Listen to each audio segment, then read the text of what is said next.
Hello, beautiful book nerds. How are you doing on this fine day? Yes, we have a little bit of an early video because there's something I want to talk about. If you're new here, hello, my name is Noah, or to my friends, they call me Nose. And welcome to In Between the Lines. So there's some things I want to just get out very quickly just before I go into the theme of July, and that is bookmarks. Bookmarks are important. Don't trust Ven with your books. Not only does he dog ear the pages, but the spines, and I keep getting him bookmarks that he used to pick his teeth. Talking about bookmarks, there's a specific bookmark person that I've been buying from on Etsy. I'll put a link down to them. And they do crude bookmarks. So we have I Like My Books Spicy. We have I Don't Watch Porn, I Read It Like a Fucking Lady. Always makes me laugh. And Be a Good Little Book Whore and Spread Those Pages.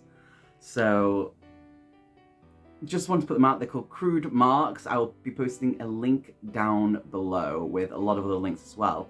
So I'm here to talk to you about the theme of July, which is going to be horror themed. So that's why it has been named by the very, very beautiful Ven, Don't Die July. We have a list of books that we are going to be reviewing, as well as doing some horror games on Twitch. So that'll be fun for us. So this is basically my list that I'm going to be doing, and then I'll tell you a little bit of Ven's.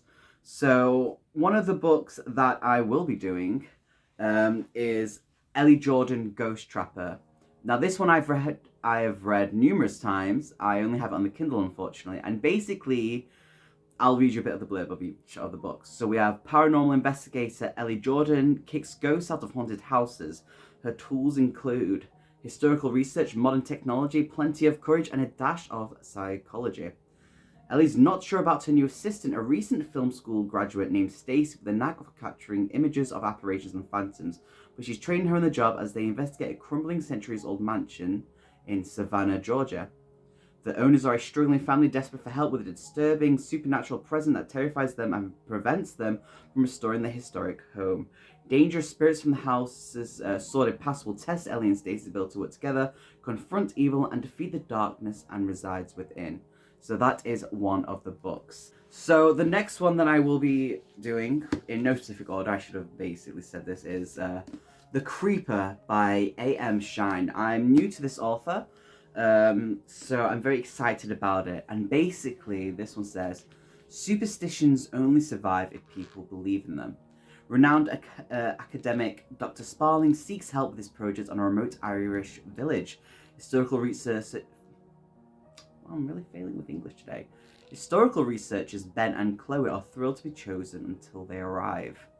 The village is isolated and forgotten. There is no record of its history, its stories.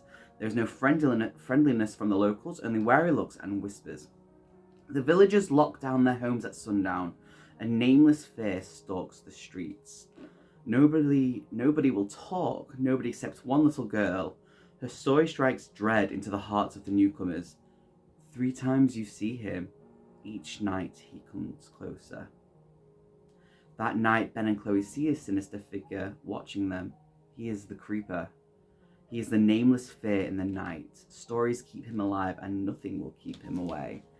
So I'm extremely excited to read this.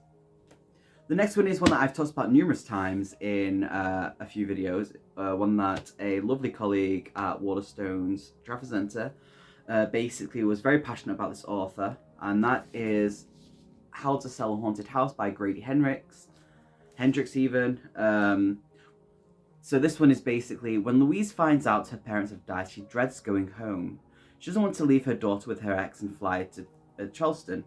She doesn't want to deal with her family home, stuffed to the rafters with the remains of her father's academic career and her mother's lifelong obsession with puppets and dolls.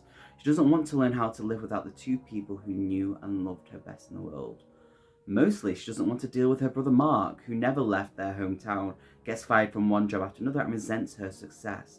But she'll need his help to get the house ready for sale, because it'll take more than some new paint on the walls and clearing out a lifetime of memories to get this place on the market. Some houses don't want to be sold, and their home has other plans for both of them. So I'm actually read pretty much all of this already. It's an experience, but we'll talk about that when I actually upload the video for it. So the next one is, I found this person along with The Creeper, which is Jonathan Sims' 13 Stories. And it says, going up, a dinner party is held in the penthouse of a multi-million-pound development. All the guests are strangers, even to their host, the billionaire owner of their building. None of them know why they were selected to receive this invitation. Whether privileged or deprived, they share only one thing in common. They've all experienced a shocking disturbance within the building's walls. By the end of the night, their host is dead, and none of the guests will say what happened. His death has remained one of the biggest unsolved mysteries until now. So I'm excited to read that. I wonder what it's going to do, what the twist will be. So the next one is an author I've been wanting to read for a while, and Ven very kindly pointed this book out when we went shopping last time, which is What Moves the Dead by T. Kingfisher. It says, when Alex Easton, a retired soldier, receives word that their childhood friend Madeline Usher is dying, they race to the ancestral home of the Ushers in the remote countryside. Oh no, a word I can't pronounce. Ruritania? Oh my god, I apologise. What they find there is a nightmare of fungal growths and possessed wildlife surrounding a dark, pulsing lake. Madeline sleepwalks and speaks in strange voices at night, and her brother Roderick is consumed with a mysterious melody of the nerves. Aided by a redoubtable British mycologist and a baffled American doctor, Alice must unravel the secrets of the House of Usher before it consumes them all. But yeah, I'm pretty excited to read this because I've heard good things about Kingfisher. And the next one, which my community Discord think is really funny, is one that I've accidentally bought multiple versions of, 3 to be specifically, which is The Whistling by Rebecca Netley. I don't know why I kept forgetting I bought it, and I bought more, but thank you then for taking one of the 3. I really appreciate it. And yeah, so this one, when Elspeth arrived on a remote Scottish island to become a nanny to a young child, she hopes to bond with her, until she learns that the girl has not spoken for months, and Mary's silence is not the only mystery.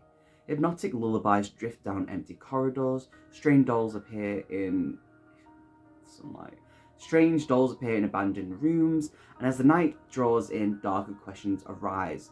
What happened to Mary's late twin, William? Why did their previous nanny disappear so suddenly?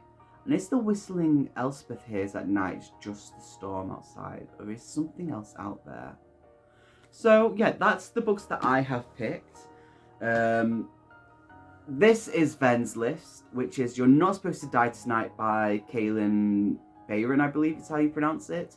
Another one is Psychic Teenage Bloodbath by Carl John Lee. The Changeling by Victor Lavelle, I think is how you pronounce it. I'm sorry if I said that wrong.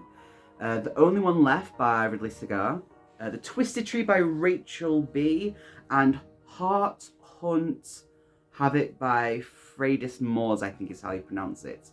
But yes, we'll be posting quite a few videos up in July with obviously not just book reviews, but us talking about horror specifically, and a few streams as well. Stay awesome, make good decisions. All links and stuff to the community is down below, and stay beautiful, my friends. And I'll catch you next time.